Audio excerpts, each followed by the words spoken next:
Hello students, welcome back to Maths Planet. This is Abhishek Agnihotri, your maths teacher, and today we are going to start exercise 1.6, which is for class 8th from Viva publication or Viva education. Okay, we will be discussing all the questions of exercise 1.6 from starting. Okay, number one question you can see on your screen. I am writing here. First question is you have to simplify the given equations. Simplify में क्या करना है, board मास को follow करते हुए हम लोगों को मल्टीप्लिकेशन के रूल के थ्रू इन क्वेश्चंस को सॉल्व करना है. मल्टीप्लिकेशन भी अप्लाई होगा एंड डिवीजन भी अप्लाई होगा. तो देखते हैं किस तरह से करेंगे. -15 upon 16 multiplied by 7 upon 20. This is the given question. Okay, तो मल्टीप्लाई जब दो फ्रैक्शंस के बीच में गिवन होती है तो न्यूमरेटर किसी भी डिनोमिनेटर के साथ डिवाइड कर सकता है, चाहे वो इमीडिएट डिनोमिनेटर किसी भी न्यूमरेटर को डिवाइड कर सकता है, चाहे वो उसका इमीडिएट न्यूमरेटर हो या फिर ये नेबरिंग न्यूमरेटर हो. तो 16 से हम 15 को भी डिवाइड कर सकते हैं और 7 को भी कर सकते हैं. इसी तरह से 20 जो है वो 7 को भी कर सकता है और 15 को भी कर सकता है. बट हम लोगों का काम क्या है, हम लोग देखेंगे कि इसमें कॉमन फैक्टर्स क्या क्या मिल रहे हैं.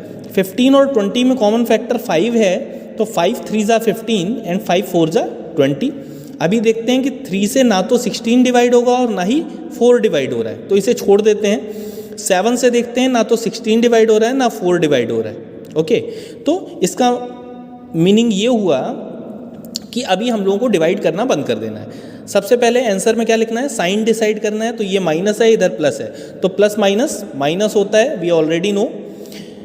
3 into 7 that will give us -21 and 16 4 जा 64. So this is your final answer of the question.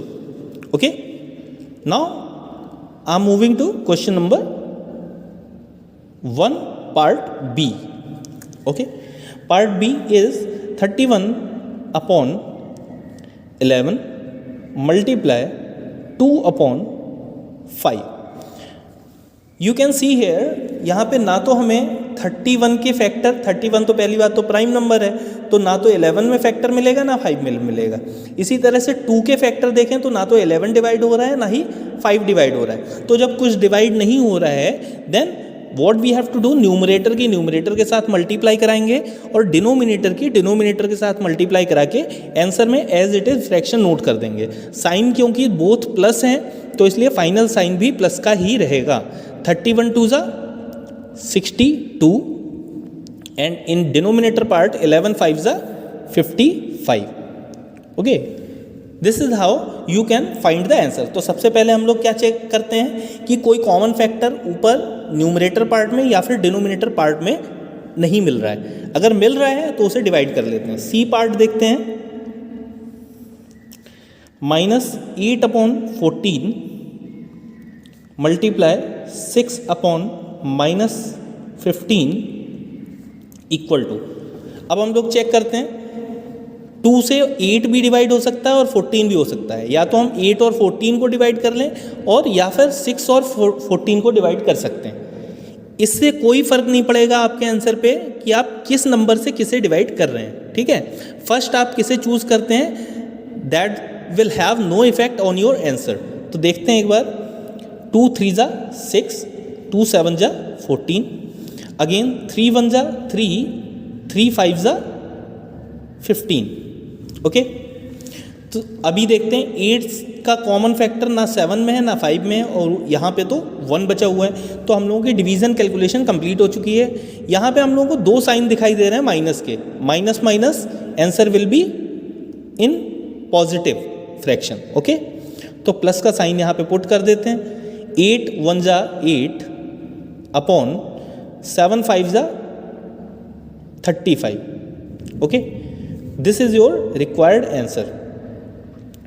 I am writing here fourth part 19 upon -6 multiplied by 7 upon 3. अभी इस वाले पार्ट में आप लोग देखेंगे कि क्या हो रहा है.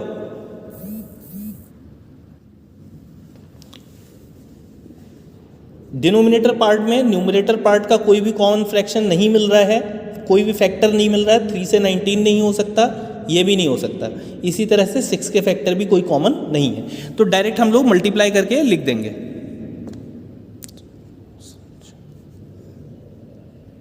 133 upon 6 3 = 18।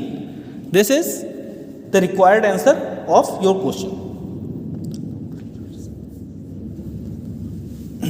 I hope you are able to understand the method of question number 1. If you have any doubt, then write it in comment box. We will try to resolve your doubts. Okay. Now I am writing on the sheet question number 2. Multiply and express the result of lowest form. Result in lowest form.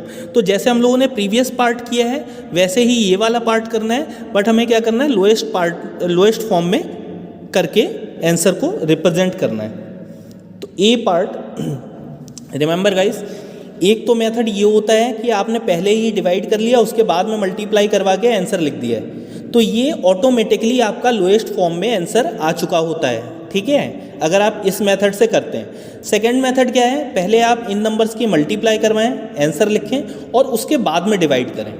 ठीक है, तो हम लोग इसी method को follow करेंगे और answer हमारा ऑटोमेटिकली क्या होगा, लोएस्ट फॉर्म में कन्वर्ट हो जाएगा। 6 अपॉन -11 मल्टीप्लाइड बाय 8 अपॉन 10। अभी देख सकते हैं हम लोग 10 में 2 जो है वो फैक्टर है और ऊपर वाले नंबर्स में भी 2 फैक्टर्स में आता है, तो 2 4 जा एंड 2 5 जा। अभी कोई फैक्टर कॉमन नहीं मिल रहा है हम लोगों को, तो 6 4 जा 24 अपॉन -11 है एंड 5 से मल्टीप्लाई होगी तो -55। This is your final answer of this question. This is also the lowest form of your answer. तो अगर आप पहले से ही डिवाइड करने के बाद में मल्टीप्लाई करवाते हैं तो ऑटोमेटिकली आंसर आपका लोएस्ट फॉर्म में ही आता है। Okay, so part B, C and D of this question are same as they were in previous part, so I recommend you to do these sums as your homework practice questions. Okay, if you have any query related to those questions then you can ask in comment box. Coming to question number 3rd, which is the last question of this exercise. There are only 3 questions in this exercise. Again the question method is same but asked in a different way. They have said find the following products. Products का मतलब क्या होता है, multiply. तो हमें क्या करना है, सिंपली मल्टीप्लाई करना है। A part 3 upon 5 multiplied by -7 upon 8 equal to, अभी कोई कॉमन फैक्टर देखिए मिल रहा है, 3 8 3 5 7 5 7 8। किसी भी नंबर को कोई भी नंबर डिवाइड नहीं कर रहा है। ठीक है, तो हम लोग क्या करेंगे, मल्टीप्लाई करवा देंगे सीधे। माइनस का साइन आएगा क्योंकि सिंगल माइनस है यहाँ पे। 3 7 जा 21 अपॉन 5 8 जा 40। This is your required answer. Part B -8 upon 3 multiplied by 4 upon 15। हाँ, कुछ स्टूडेंट्स मिस्टेक क्या करते हैं ये ध्यान रखिएगा, यहाँ पे 3 और 5 में कॉमन फैक्टर 3 मिल रहा है तो ये दोनों डिवाइड नहीं होंगे। ये बात ध्यान रखें आप लोग कि डिनोमिनेटर जो है वो सिर्फ न्यूमरेटर से डिवाइड होगा और न्यूमरेटर डिनोमिनेटर के किसी फैक्टर से डिवाइड होगा। ओके, ऊपर का नंबर नीचे वाले से ही कट होगा अगर हम लोग जनरल लैंग्वेज में बात करें। तो अभी कोई इन दोनों का कॉमन फैक्टर नीचे नहीं मिल रहा है तो क्या करेंगे, मल्टीप्लाई करवाएंगे। But one thing you have to remember, एक माइनस ऊपर है और एक माइनस नीचे है, तो साइन आंसर में क्या आएगा, प्लस का आएगा। ठीक है, प्लस का साइन 8 4 जा 32 अपॉन 5 3 जा 45। Okay, this is the answer for question number 3 part B. Now see part 6 upon 49 multiplied by -7।